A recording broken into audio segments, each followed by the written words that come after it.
If you're an empath and you're using shielding to try to protect yourself, what you're really doing is smothering yourself.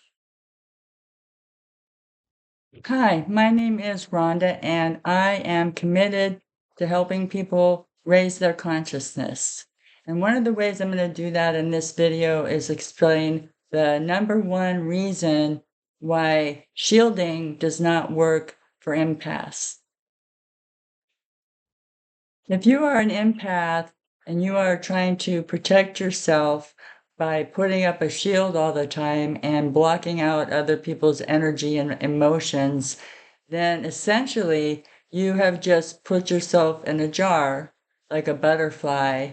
And when you see a butterfly in a jar, you know that it can't spread its wings. You know that it can't fly freely. And that's what's happening when people try to shield other people's emotions. And I'm here to explain a way that I learned out how to protect myself around other people.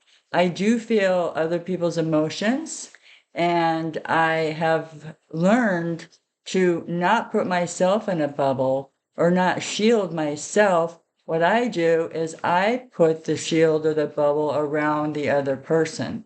What I've discovered, if there's a shield or a bubble or in some way I need to protect myself and I enclose myself in this bubble, what I've just done, I've just caged in with me the energy of the people in the room. It doesn't protect me, it just causes me more of a trigger based on the other emotions of the other people in the room.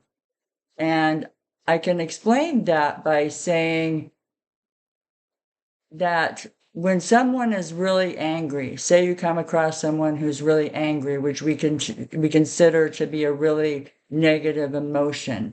And for people who are very empathetic, or as a new term is called, highly sensitive, we have a reaction and we're triggered by that anger.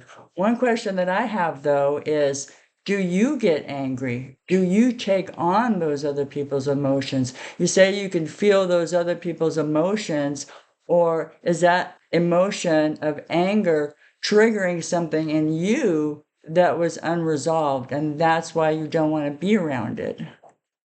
Another thing that you're doing if you're shielding yourself, you're also blocking off all the wonderful and great energy that's left in the room from the other people, or wherever you're at. If you're in the grocery store, I mean, there's tons of people out there who aren't angry, who aren't upset, and that we want to feel those emotions. We want to feel those happy emotions. And if you're constantly shielding yourself, then you're going to be exhausted, because that takes a lot of energy.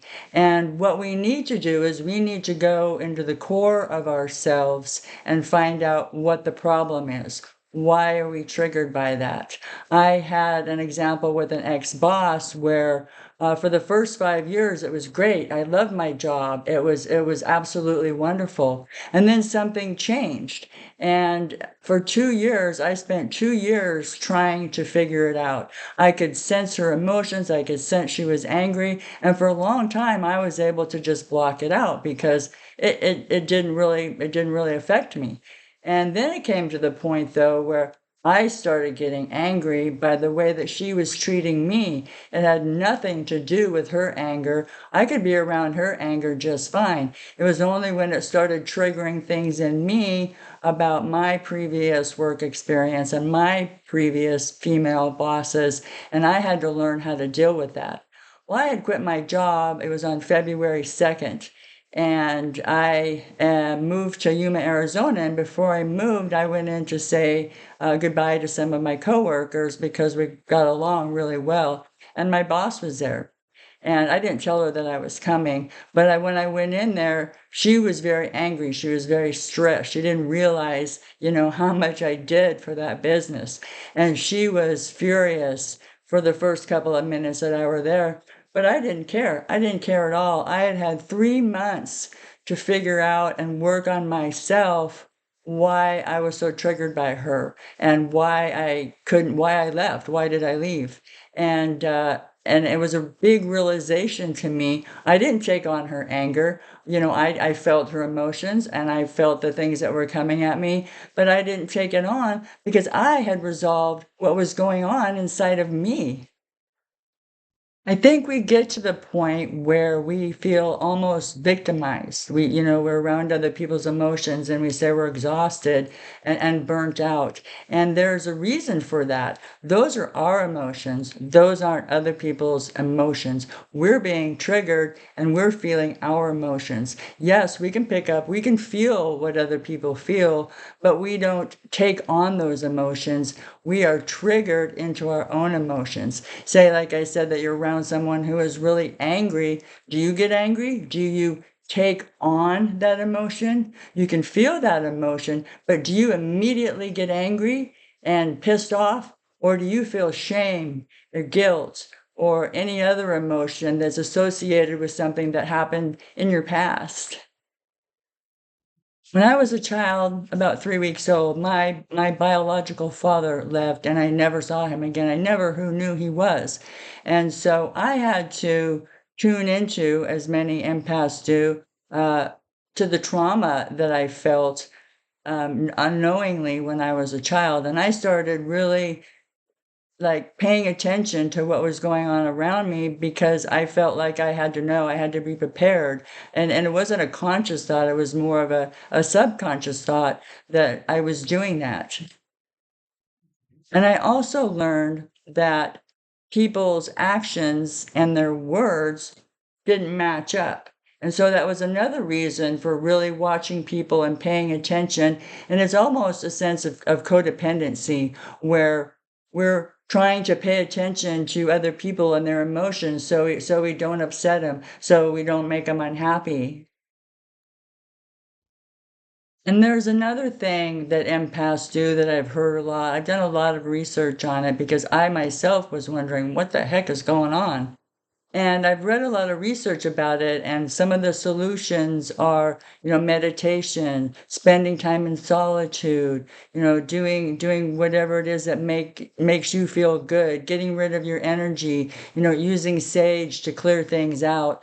But I want to say that people are introverted and extroverted and somewhere in between. And people who are empathic or highly sensitive aren't confined just to being introverted.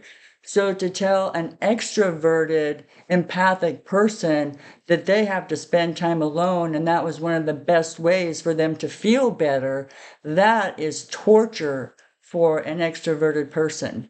And so I don't really agree with some of the solutions or some ways to help empaths heal because it doesn't apply to everybody. I have friends who are very extroverted, and to see them in a situation where they just put themselves in solitude and they would drive themselves crazy. They need to be around other people to get their energy. So those people had to figure out a different way to do it and a different way to handle the situations.